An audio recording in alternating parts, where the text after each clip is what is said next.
Bismillahirrahmanirrahim. Assalamualaikum warahmatullahi wabarakatuh.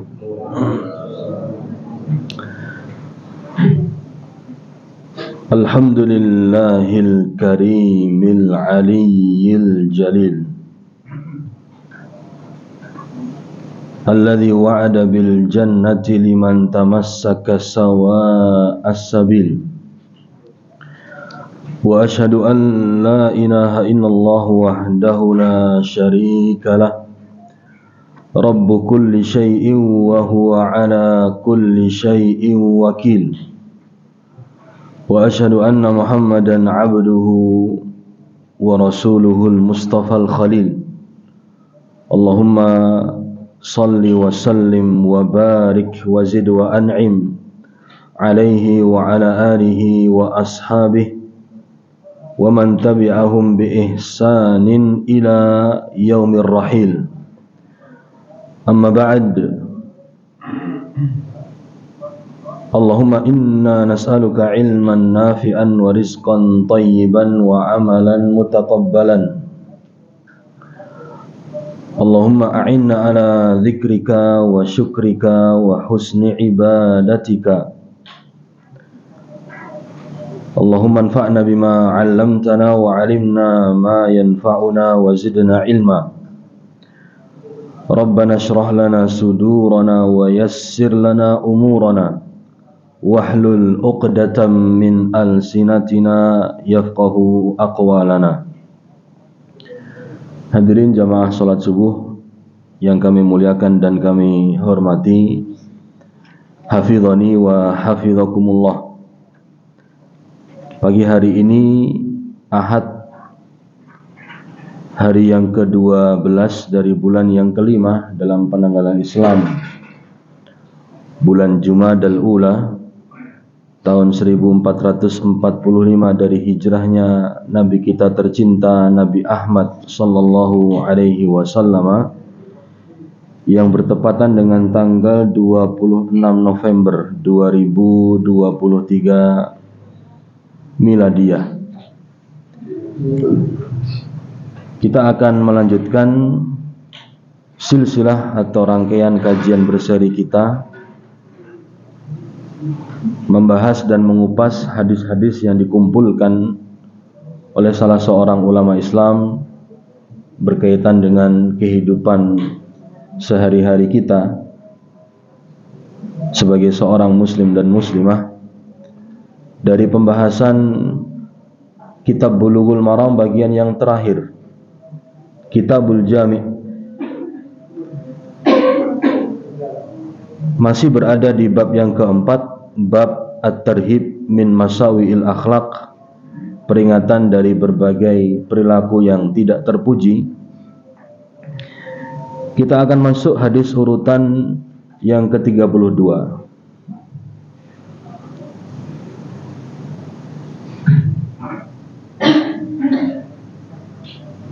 Hadis urutan yang ke-32 ini sebagaimana dinyatakan oleh Al-Hafidh Ibnu Hajar yang membawakan hadis ini terhitung cacat. Hadis ini termasuk hadis yang lemah, dan sebagian para ulama yang lain menyatakan lebih parah daripada lemah. Tetapi dari sisi makna para ulama membahasnya, karena ada ulasan-ulasan yang baik untuk mendidik jiwa dan memperbaiki hati kita. Baik, hadis selengkapnya berkata Al-Hafidh Ibnu Hajar Al-Asqalani rahimahullahu rahmatan wasi'atan wa ghafarallahu lahu waliwalidayhi walimasyayikhihi walilmuslimina walmuslimat wa nafa'ana Allahu ta'ala bi'ilmihi wa jazahu anna wa 'anil muslimina wal muslimati khaira. Wa an Aisyata radhiyallahu ta'ala annaha qalat,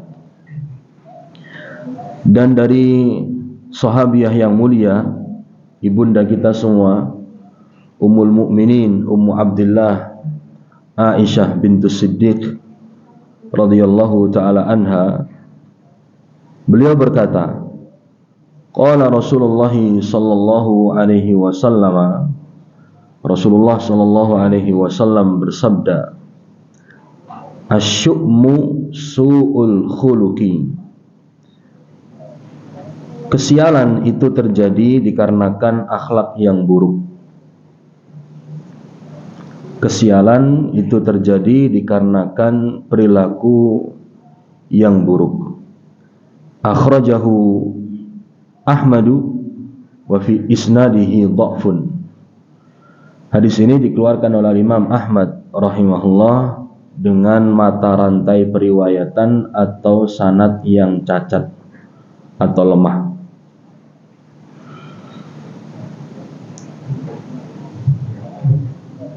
Ulasan tentang hadis ini, para ulama berbeda pemahaman hadirin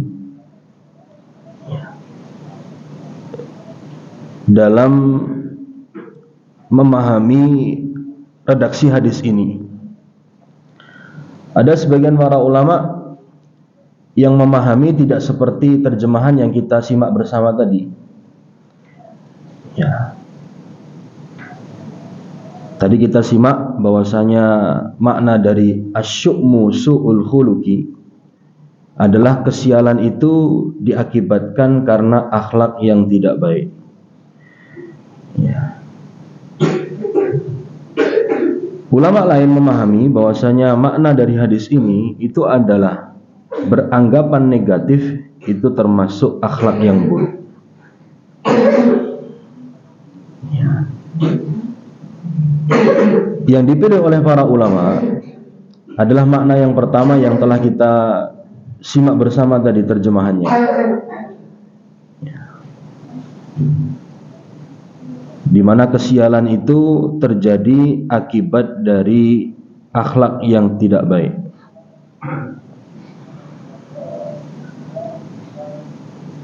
Dari mana terjadi perbedaan pemahaman para ulama? Dari sudut bahasa Arab hadirin. Ya. Karena beda memahami tata letak secara bahasa Arab, maka muncullah perbedaan pandangan dalam memahami hadis tadi. Kita tidak akan mengulas hadirin dari sisi detailnya, yang jelas kami rangkumkan untuk hadirin seperti itu. Sehingga apabila kita menemukan ada yang memahami bahwasanya yang dimaksud dengan hadis tadi itu adalah beranggapan sial itu termasuk akhlak yang buruk, ya, ada ulama yang memang memahami demikian. Tetapi yang kita ulas adalah makna yang pertama tadi. Ya. Baik. Rasul alaihi salatu wasallam mengatakan hadirin asyu'mu, kesialan. Asyu'mu kata para ulama maknanya adalah diddul yumni wal barakah. Ya, lawan kata dari keberuntungan dan keberkahan. Berarti dapat kita pahami Nabi mengatakan su'ul khuluq, perilaku yang tidak baik, akhlak yang tidak terpuji, itu memiliki dampak syu'mun, adanya ketidakberuntungan, adanya ketidakberkahan. Seseorang yang memiliki perilaku yang tidak baik, ya, berpotensi untuk mendapatkan dua hal tadi, ketidakberuntungan dan yang kedua ketidakberkahan. Tentu dua hal ini apabila dialami oleh seseorang, ya, kehidupannya tidak akan bahagia, Pak. Ya. Allah cap, ya, dirinya sebagai sosok yang tidak beruntung, Allah cap dirinya sebagai sosok yang tidak berkah. Dan memang ada orang-orang yang Demikian hadirin, orang yang kehadirannya itu tidak membawa kesejukan.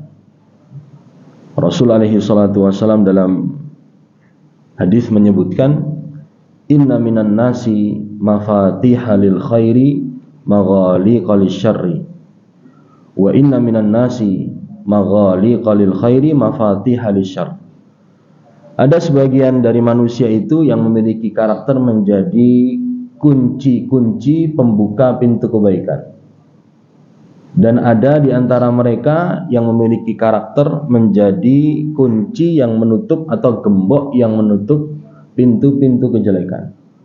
Sebaliknya, ada di antara manusia yang memiliki karakter itu justru menjadi kunci pembuka pintu-pintu kejelekan, gembok atau penutup pintu-pintu kebaikan.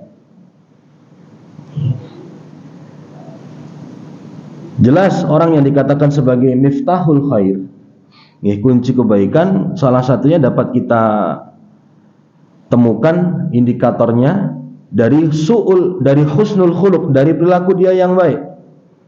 Orang itu merasa terinspirasi, tergerak hatinya ketika melihat perilakunya hadirin. Ya, tanpa dia bersuara, dengan gerak-geriknya kita sudah terpukau dan terpesona dibuat olehnya. Lalu kita tertarik, Pak, untuk mencontoh apa yang dia lakukan. Benarlah yang dikatakan bahwasanya su'ul khuluqi yu'di, penyakit, kami ulangi, perilaku yang tidak baik, akhlak yang buruk itu menular. Maka sebaliknya, akhlak yang baik hadirin itu juga menular. Apalagi dalam circle pertemanan, pengaruhnya besar. Ada seorang ayah ya, yang menyampaikan keluh kesahnya kepada kami, Pak, mengeluhkan tentang putra-putranya yang merokok. Beliau mengakui selama ini tidak pernah merokok. Ya, sehingga beliau bertanya-tanya kepada kami, lalu saka ngendi kok bocah-bocahku iki udah ngerokokan kabeh, padahal Pak era tahu ngerokok.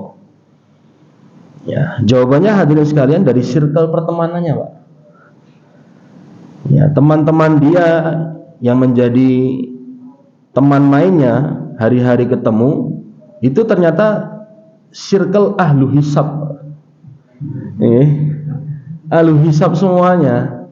Orang tuanya memang tidak pernah membiasakan anak-anaknya untuk merokok, tapi circle pertemanannya semuanya ahli rokok.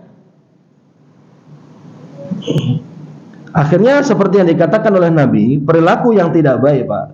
Ya, contoh tadi yang paling sederhana di masyarakat kita, perilaku menghisap rokok tadi.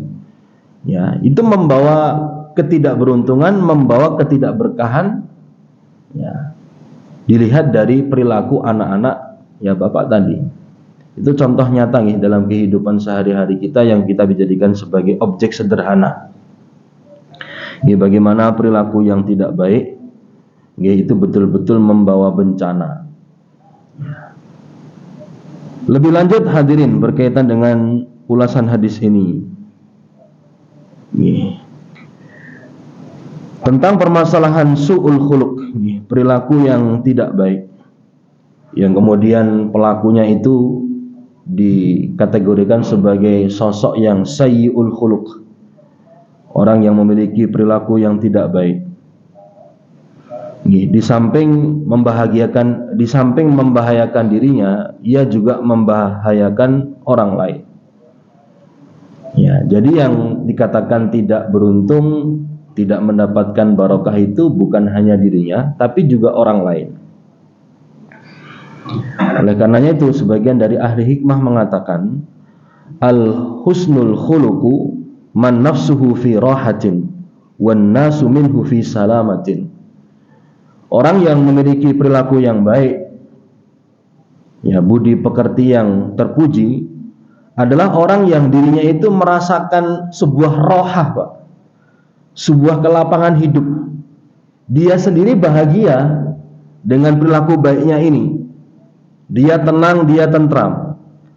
Kemudian orang lain yang ada di sekitarnya itu merasakan salamatin, Pak, keselamatan. Artinya dia tidak terusik dan tidak terganggu dengan keberadaan orang ini. Karena orang tersebut mampu mengendalikan dirinya, mampu membawa pribadinya untuk menjadi pribadi yang baik, sehingga aura yang dikeluarkan itu aura baik, Pak. Wasayyi'ul khuluq, sedangkan orang yang perilakunya tidak baik, annasu minhu fi bala'in, manusia yang ada di sekitarnya, tetangga kanan kirinya, merasa mereka ini mendapatkan curahan bala, Pak. Dapat bencana begitu, gelisah, buatan seneng. Minimalnya pun ada komentar miring, Pak. Kok tonggoku koyong ini ya? Kok boloku koyong ini? Akibat dari tindak tanduk yang tidak terpuji dari orang tersebut.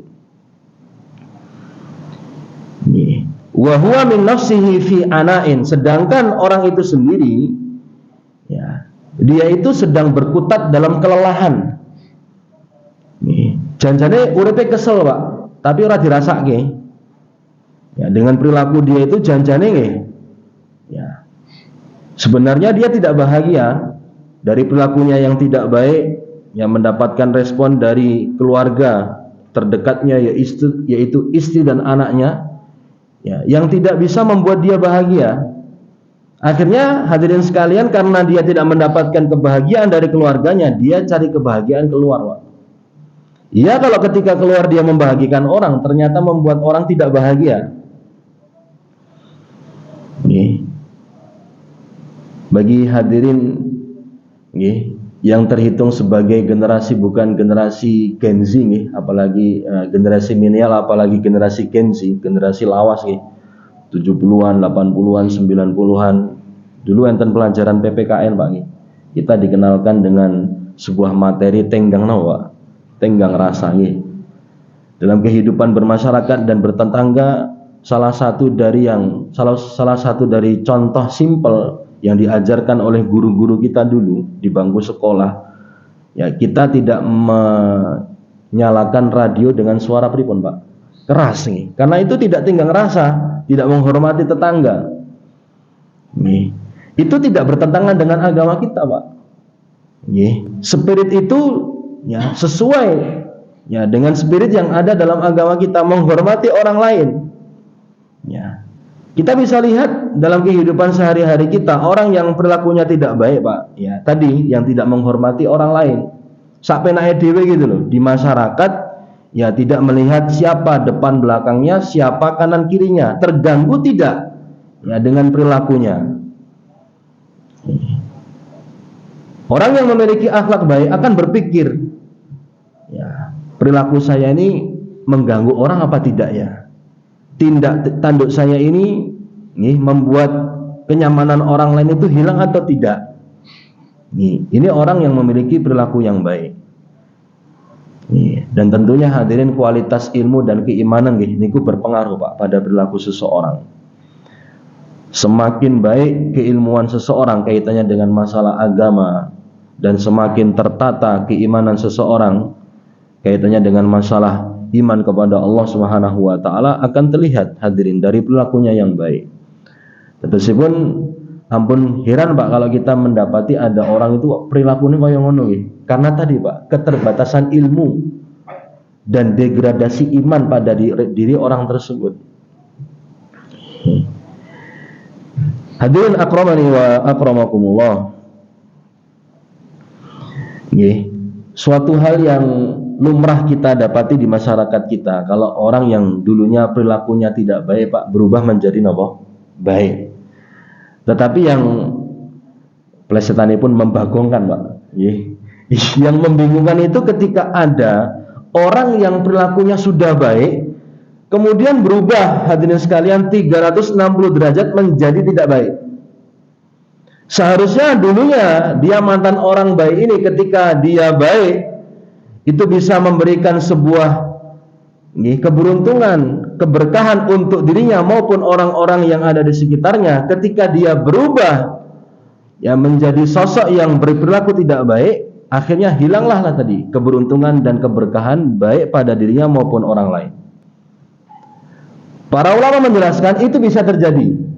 Orang yang dulunya memiliki perilaku yang baik lalu menjadi tidak baik. yang dulunya beruntung, ya, yang dulunya berkah dengan akhlak baik dia, lalu berubah menjadi tidak berkah, ya, dan tidak beruntung karena perilaku tidak baik dia. Itu bisa terjadi karena 7 faktor, Pak. Ya, salah seorang ulama Islam yang bernama Imam Al-Mawardi rahimahullah, dalam kitab beliau Adabud Dunya Waddin, ini menyebutkan tentang 7 faktor, Pak, yang bisa merubah seseorang itu yang tadinya baik menjadi tidak baik. Ini merubah karakter orang yang tadinya memiliki akhlak yang terpuji kemudian berubah menjadi akhlak yang tercela. Yang pertama, kata Imam Al-Mawardi rahimahullahu taala, al-walayah allati tuhditsu fil akhlaqi taghayyura. Faktor yang pertama yang merubah perilaku seseorang yang tadinya baik lalu menjadi tidak baik adalah kekuasaan. Yang pertama, hadirin sekalian, adalah memperoleh kekuasaan. Ya, orang mendapatkan kekuasaan kemudian terjadi perubahan pada perilakunya. Apa yang beliau katakan ini bisa kita lihat dalam kehidupan sehari-hari kita, hadirin sekalian. Ya, dahulu ketika menjadi bawahan, Pak, dengan kita begitu akrab, ya, identik dengan keakraban. Nah, ketika sudah menjadi atasan, naik pangkat, apalagi mendapatkan pressure, tekanan dari atasan, hadirin sekalian, tuntutan harus jaga image dan seterusnya. Akhirnya metu sungu nih, Pak. Keluar songongnya orang ini. Yang tadinya low profile, hadirin, berubah 360 derajat, Pak. Tidak ada lagi yang namanya keakraban dengan kita. Dan memang yang namanya ujian kekuasaan maupun jabatan, Pak, itu berat. Orang kalau tidak memiliki benteng keimanan kepada Allah akan dibuat silap dan lupa dengan kekuasaan ini, Pak. Sehingga orang yang tadinya itu memiliki perilaku yang baik bisa berubah menjadi tidak baik. Lalu yang kedua, kata beliau rahimahullahu ta'ala, dari 7 faktor yang bisa merubah perilaku seseorang yang tadinya baik menjadi tidak baik, sehingga dia tidak beruntung dan tidak barokah, adalah al-azl, kehilangan kekuasaan, Pak. Kalau tadi memperoleh kekuasaan, poin yang kedua, kehilangan kekuasaan. Hilangnya kekuasaan pada diri seseorang itu dapat merusak kualitas akhlak mulia dan mempersempit hati yang sebenarnya lapang. Ini terjadi, hadirin sekalian, ketika seseorang itu lagi-lagi tidak memiliki pegangan berupa keimanan kepada Allah. Dia tidak menyadari kalau kekuasaan dan jabatan itu titipan saking sinten, Pak? Saking Allah Subhanahu wa taala.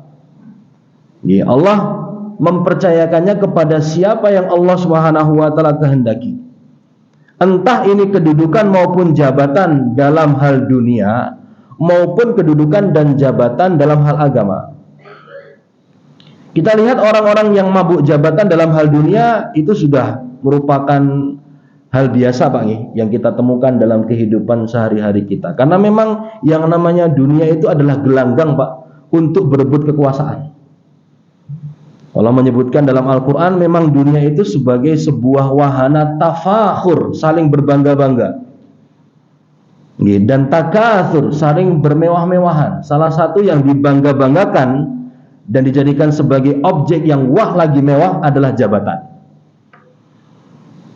Yang membuat kita pusing 7 keliling, hadirin, ketika seseorang itu dibuat gila oleh jabatan, kedudukan dalam hal agama, Pak.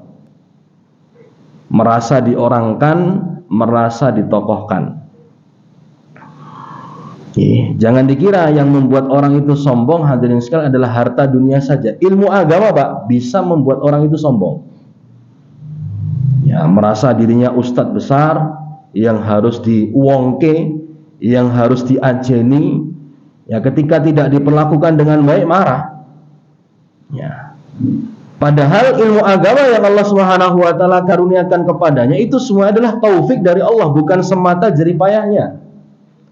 dia bisa belajar ke para ulama, dia bisa memahami banyak kitab dan literatur Islam. Itu adalah taufik dan hidayah dari Allah. Kalau Allah tidak berikan, mereka bukan siapa-siapa. Mari kita belajar hadirin sekalian dari orang dahulu nih, bagaimana hilangnya kekuasaan termasuk dalam hal agama. Itu bisa merubah karakter kita, Pak. Sebuah athar nih, sebuah riwayat dari sahabat Nabi yang mulia Ammar ibn Yasir radhiyallahu taala anhu wa arda. Kita tahu nih kualitas keimanan para sahabat dan keilmuan mereka luar biasa, Pak. Mereka adalah orang yang langsung berguru dengan guru besar yang paling terbaik, baginda Nabi Muhammad SAW. Ketika mendapatkan terpaan ujian berupa hilangnya kekuasaan, Pak, mereka juga oleng, Pak. Ammar ibn Yasir mengatakan, inni wajadtuha. Dahulu ketika aku punya tampuk kekuasaan, aku memiliki jabatan, aku merasakan di balik jabatan itu ada nikmatnya halwatar rodha. Nikmatnya bayi yang menyusui kepada ibunya. Yang tadinya rewel, Pak, kemudian ketika dia disusui oleh ibunya, bayi ini pripun responipun akan tenang, Pak. Dia merasa tentram karena berada dalam dekapan ibunya. Kata Ammar ibn Yasir, kedudukan yang dulu aku miliki, itu aku rasakan sensasinya seperti sensasi seorang bayi yang menyusu dari ibunya. Adem, ayem, tentrem, bahagia. Ketika aku kehilangan, kata beliau, aku merasakan marratal fitam, pahitnya penyapihan, kata beliau. Bagi yang sudah merasakan bagaimana manis pahit getirnya membesarkan dan mendidik anak, tentu melihat bagaimana dulu ketika anak kita itu disapih dari susuan ibunya. Kan beraneka ragam karakternya hadirin, dan semuanya pahit, Pak. Bagi anak kita itu nek dieling-eling, bagi mereka nggih jane anyel, meskipun mereka mboten eling nggih. Kelingan rambien. Pas disapih karo ibumu, ora kelingan tesih hale tok. Ya, tapi kan reaksinya bisa kita lihat, Pak. Anak itu memberontak, anak itu marah. Ammar ibn Yasir mengatakan, kekuasaan yang hilang dariku itu pahitnya seperti itu. Seorang bayi yang disapih dari ibunya, selama ini merasakan kenyamanan, kemudian hilang semuanya. Ya, ini seorang Ammar ibn Yasir, Pak, mengakui dalam pengakuannya demikian. Ini yang jelas-jelas beliau ini punya pegangan berupa ilmu dan keimanan, ya, Bu. Ada sensasi oleng, Pak, merasakan ada yang tidak beres dalam jiwanya. Nah, bagaimana dengan kita yang kapasitas keilmuan dan keimanan kita ini bukan hanya pas-pasan, Pak, cenderung minus, Pak. Kapasitas keilmuan kita ini yang kurang, keimanan kita yang sering drop. Tentu kalau kita diuji oleh Allah Subhanahu wa taala dengan hilangnya jabatan dan kekuasaan, ini berpotensi membuat kita yang tadinya baik menjadi tidak baik. Nah, supaya tidak terjadi hadirin, diingat-ingat kembali, itu hanya titipan dari Allah, Pak. Sewaktu-waktu Allah ambil ya sudah. Maka kalau nanti kita yang tadinya menjadi pejabat lalu menjadi rakyat jelata, kalau kita betul-betul punya keimanan, ya biasa mawon, tidak masalah, Pak. Dulu kemana-mana kita dilayani, naik mobil dibukakan pintunya, karena kita menjadi orang yang terhormat baik secara dunia maupun agama. Tiba-tiba ketika orang sudah tidak lagi mengenal kita semuanya, tidak ada yang menghampiri kita, Pak. Orang kalau punya iman, merasa dirinya itu punya Allah, not worry, Pak. Tidak akan bingung dia hidupnya, biasa-biasa aja. Karena yang dia cari bukan ridhonya manusia, ridhonya Allah tabaraka wa ta'ala. Selesai hidupnya. Hadirin sekalian, dalam arti bahagia. Karena tidak bergantung dengan manusia. Baik, faktor yang ketiga, hadirin, yang merubah perilaku seseorang yang tadinya baik menjadi tidak baik adalah al-ghina. Kekayaan, hadirin. Kecukupan dalam masalah dunia. Ini memiliki potensi yang bisa mengubah jiwa yang lembut menjadi sosok yang keras, memperburuk perilaku orang yang dulunya sudah buruk, Pak. Ketika dibuat gila oleh al-ghina, kekayaan. Ini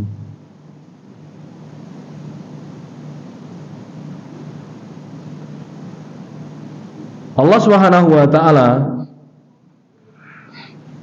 Dalam Al-Quran di surah Al-Alaq, dan ini sering disampaikan oleh para ustadz, para kiai hadirin, tentang karakter kita manusia ini.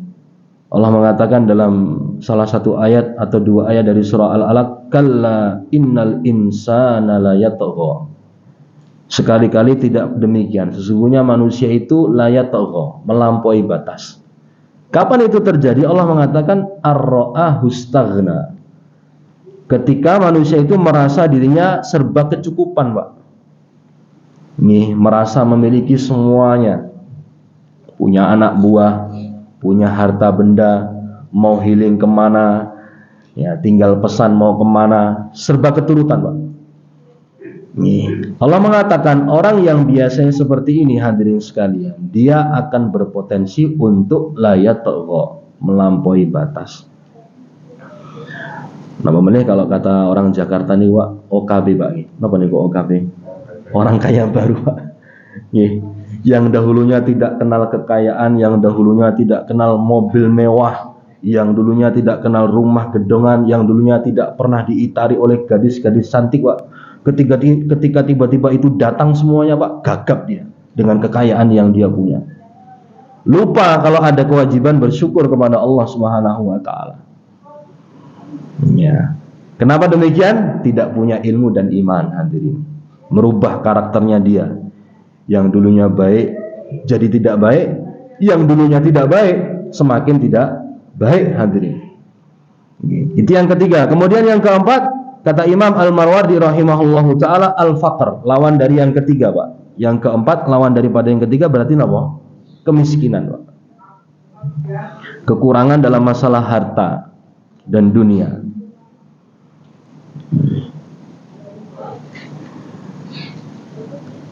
Orang yang kemudian tidak siap menghadapi kenyataan hadirin, diuji oleh Allah Subhanahu wa taala dengan kefakiran dan kemiskinan, ini bisa membuat ya hatinya menjadi keras nih, tidak sabar dalam menghadapi ujian dari Allah Subhanahu wa taala berupa kefakiran dan kemiskinan.